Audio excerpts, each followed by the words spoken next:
Police ने उन 6 लोगों के खिलाफ मामला दर्ज किया है जिन्होंने एक सरकारी अस्पताल में 6 दिन के नवजात शिशु को 90,000 रुपए में सौदेबाजी की थी।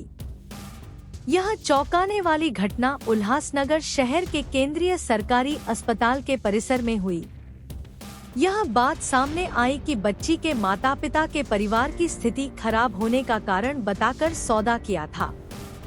अब नवजात की दादी की शिकायत पर सेंट्रल पुलिस स्टेशन में माता पिता, मध्यस्थ महिला और खरीदारों के खिलाफ मामला दर्ज किया गया है और 3 पुरुषों को गिरफ्तार किया गया है, जबकि 3 महिलाओं को हिरासत में लिया गया है। ऐसी जानकारी वरिष्ठ पुलिस निरीक्षक शंकर अवताडे ने दी।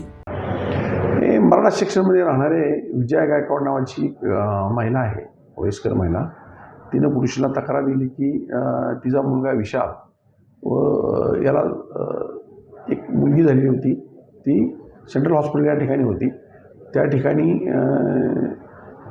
त्यांनी एका मुस्लिम कुटुंबाला ज्यांना मूलबाळ नाही अशा व्यक्तींना पैसे घेऊन ती मुलगी विकली आहे असं त्या समजल्यानंतर ती त्या मुलाला विचारणा केली। त्यानं सुनेला विचारणा केली। त्यांनी उडवाउडवीची उत्तरे दिल्यानंतर ती महिला स्वतः चौकशी केली तर त्यांना तिला असं समजलं की ती जी सून आहे, सुनेच्या कामाच्या ठिकाणी काम करणाऱ्या 2 महिला यांनी सांगितले की तुला जर बाळ नको असेल तर आपण ज्या ही महिला आहे मुस्लिम शेख नावाची महिला, तिला मूलबाळ होत नाही गेले 18 वर्षापासून, आपण त्याला देऊ, त्यामधल्या तुला पैसे मिळतील।